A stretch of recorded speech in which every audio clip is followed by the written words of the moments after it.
Hello বন্ধুরা, আজকে আমি আপনাদের দেখাবো যে আমার একতলা যে বাড়িটি ছিল সেটি দোতলা কাজ শুরু হয়েছে।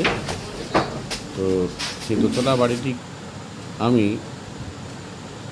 যে করছি তাতে যে ইঁটগুলো ব্যবহার করছি সেই ইঁট হচ্ছে অ্যাশ ইঁট,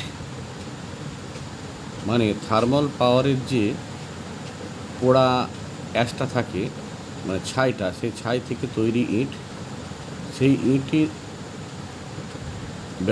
সেই ইঁট কীভাবে ব্যবহার করে দেয়াল তোলা হয়েছে সেটা দিয়ে আমি দেখাচ্ছি আপনাদের।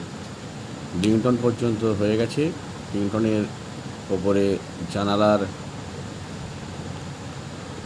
ডিজাইনগুলো তৈরি হচ্ছে। আর এই অ্যাসবিক দামও কম এবং মজবুত পোড়াইটের থেকে অনেক বেশি এবং পরিবেশ বান্ধব। আমি সবাইকে রেকমেন্ড করব আপনারা এই অ্যাসব্রিক দিয়ে বাড়ি তৈরি করুন। এবং এইটি সবথেকে সুবিধা কি, গ্রীষ্মকালে ভিতরের দিকটা, মানে ভেতরে বাড়ির ভেতরটা ঠান্ডা থাকে, অনেকটাই ঠান্ডা থাকে, তাপটাকে প্রবেশ করতে দেয় না।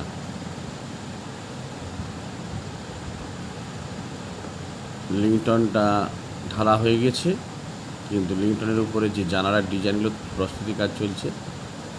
আর আমি এই বাড়িটি সম্পূর্ণ আল্ট্রাটেক সিমেন্ট দিয়েই করেছি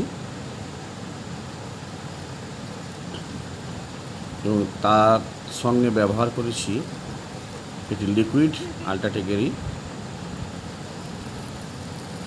ড্যাম্পপ্রুফ লিকুইড, মানে ওয়াটারপ্রুফ লিকুইড ব্যবহার করেছি।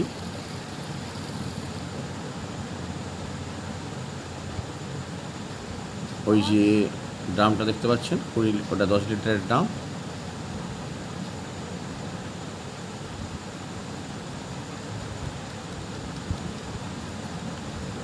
জানলার উপরে কাজ চলছে।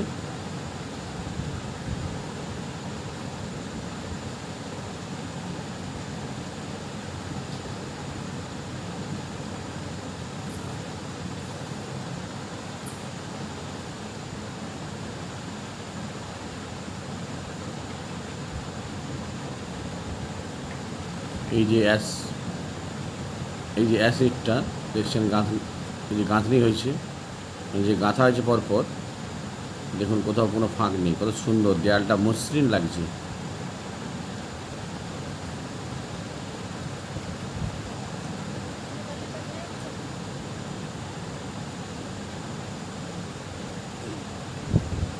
সিমেন্ট খরচা একটু কম অ্যাসবিকে, প্লাস্টার খরচা, কেননা দেয়াল তো দুই দিকে সমান, ওই জন্য প্লাস্টার খরচা একটু কম।